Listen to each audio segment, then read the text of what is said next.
Before you list that older home, ask yourself this: can you afford a $7,000 surprise after the home inspection?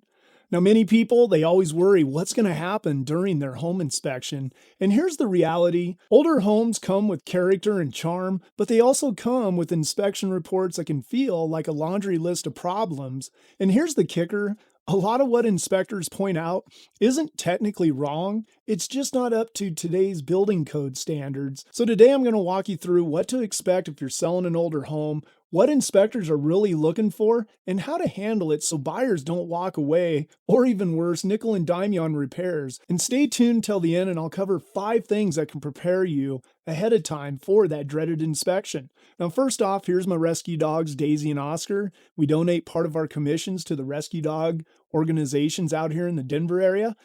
Anyway, grab a pen and paper and let's get to it. So let's start here. Home inspections on older homes are almost always longer and more detailed. And why is that? Well, inspectors feel a responsibility to always compare the home against today's standards, even if that house was built 50 years ago when those standards did not exist. For example, let's talk about an electrical panel. And maybe your home has a 100 amp panel, which is perfectly fine when the house was built. But today, they may note that it is undersized. And also you may have one of those old Zinsco or Federal Pacific panels that were used back in the days, and those will get called out on every home inspection, and usually with a request to replace those panels since they were deemed a fire hazard. And the reason: the panels are known to not trip during overloads. And if you have an old panel like this in your home, you may want to budget around $3,000 to $5,000 to get this replaced or give a credit to the new buyer. And again, that amount obviously fluctuates with where you're located at. Now, another thing to consider are the outlets. And GFCIs were never required in homes built before the 1970s. So if they are not in your home, be prepared to have those called out. Now, this is not a major deal. You can actually change these yourself if you're comfortable with doing that, or just call an electrician. Now, they do have a minimum fee just to come out to your home. And then on top of that, you probably need to expect to pay about $25 to $30 a plug. But again, that will vary depending on where you are located. Now, next, let's talk about the handrails, egress windows, and ceiling height. And handrails are required on all stairwells. In a lot of the older homes, they don't have them installed. Heck, most of the time it's due to the people through the years that have been moving things, say up and down the stairs, and they just take those out and they never get replaced back to where they need to be. Also, if you have any old railings with those old spindles, those will usually get called out as well due to having too much of a gap between the spindles, unlike today's building codes that require them to be much smaller spacing to prevent children from getting stuck in between them, or even worse, falling through. Now, you don't need to go and change these if you have those since they were built that way. But keep in mind, if you have buyers that are worried about these types of things, they may request to have those changed or give a credit at closing.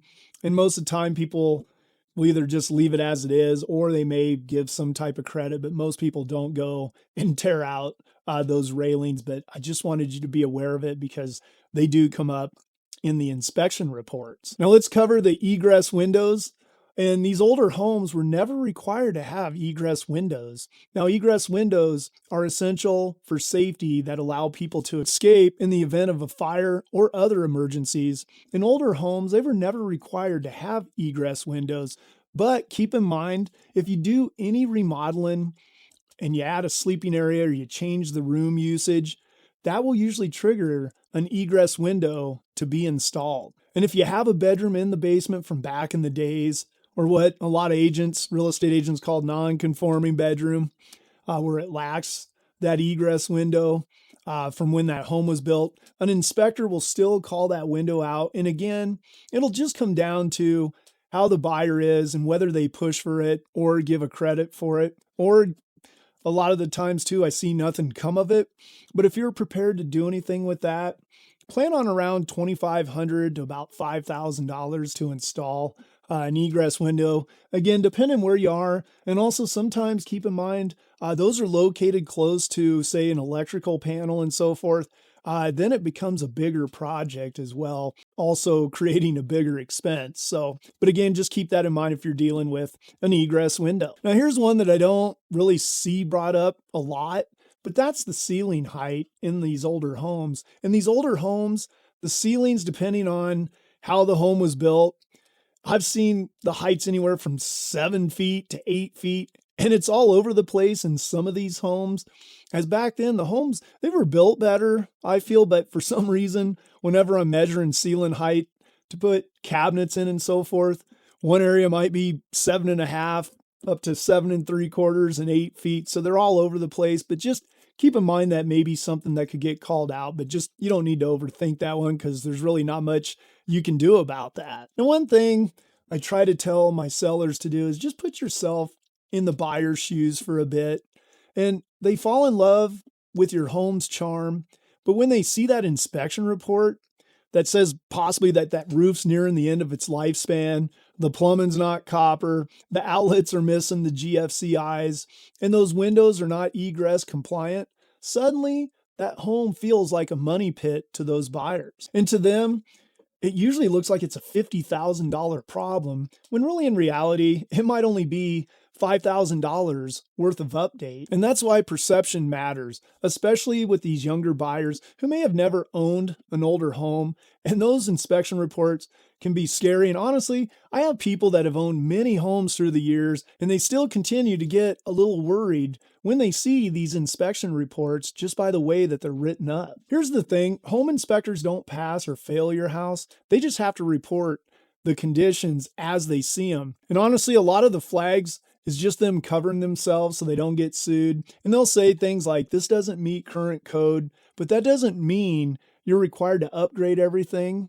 And they'll also put in the report, the buyer should contact a professional in whatever area that they're flagging, just for another avenue for the buyers to get an exact opinion on those things. And I mean, I'm an old car collector anyway, so I look at it this way from a buyer's perspective. Think of it like owning a 1960 Chevy, and nobody expects it to have airbags and Bluetooth and all that stuff. But if an inspector looked at it, they'd say it's missing airbags. There's no rear camera. There's no seatbelt sensor. So it's the same thing with your house. They're just pointing these things out so the buyer knows what they're getting, and not because the city is going to come and shut that house down. Even though the way it's worded at times, it may feel that way, you don't need to worry about that, at least for the common issues, we'll put it that way. So what can you do as a seller of an older home to prepare for all this? Well, here are 5 steps that make a big difference beforehand to get through those inspections. A lot of people ask this question too, but get a pre-home inspection if you're not comfortable. Have your own inspector walk through your house first so you're not blindsided later. And again, keep in mind, this inspection's for you. A lot of sellers will try to use that report for the new buyers, and a lot of the new buyers still go out, get their own report because they just feel better. But at least if you're not comfortable, get a pre-home inspection so you know what issues may come up with that other inspection ahead of time. Now, another thing you can do are minor updates. Go around, like I said, swap out those GFCI outlets, fix those loose handrails if they're loose, replace those smoke detectors, especially if they're not white anymore. They kind of have that yellowish tint to them. And go out, change your furnace filters, or better yet, have your furnace cleaned and serviced by an HVAC professional beforehand. And it's cheap, but it makes a good impression. And just anything that you do ahead of time shows that you have paid attention to the property. And it also gives that new buyer a sense of feeling that you're not hiding anything, because let's face it, during these transactions, each side, since they don't get to talk to each other, there's just a lot of lack of trust, I feel, in some of the deals that I'm a part of. Now, another thing to build the trust with the new buyer and so forth is when you're doing that property disclosure, if your state requires it and so forth, make sure you disclose you have old plumbing or you do have outdated electrical panel, and just be upfront about it, because the buyers, they're going to look at that and just be like, oh, okay, this person's not trying to hide anything. And again, if you have some leaks somewhere, you've had any kind of foundation movement that you think, just make note of things. Just be upfront, because if it comes up later and you're trying to say you're trying to hide it because you're worried what they're going to say. It's only going to cause problems when that inspection comes up. And also, your agent should help you with this, but set the expectations and just remind the buyers, and if you have to with your agent, through the buyer's agent, that this isn't a new construction. It's an older home with charm. And hey, every home, I don't care what year a home it is, every home has a surprise. Trust me, from my years of flipping houses. So you just want to lay those expectations up front early about that, just to avoid some buyer at the end thinking they're getting a brand new perfect home and just tying your property up and wasting everybody's time. Now, the one thing I tell my sellers to do when we're working through a deal is just be smart on the negotiations and just don't panic over these repair requests that come over. I mean, let's face it. I tell my people, when you buy, it's business. When you sell, it's personal. So sellers right away get upset when they get these requests. And just all you need to do is take that report, breathe for the night, but focus on the real safety issues and don't worry about those cosmetic updates. And at the end of the day, selling an older home, it's just about balance. I mean, respect the buyer's concerns, but also don't drain your equity just to make the house feel like it's a perfect home. And just remember, buyers are not buying a brand new home. They're buying a home with charm and character. And the goal is just to try to avoid a ton of red flags up front, but you're still going to have those regardless due to the age of the house. So just don't panic when that home inspector shows up. And yes, the report could be long, and yeah, probably may sound worrisome or scary, but that doesn't mean your home isn't sellable.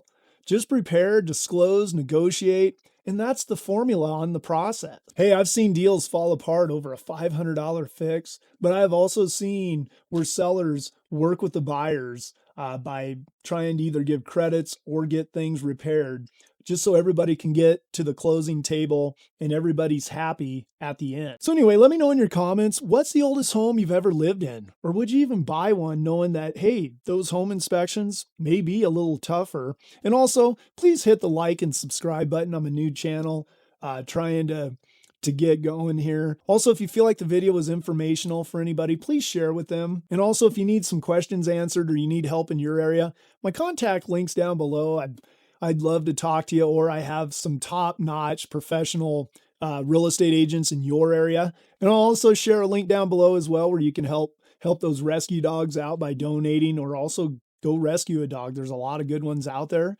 And until next week, stay tuned for these videos that are coming up next.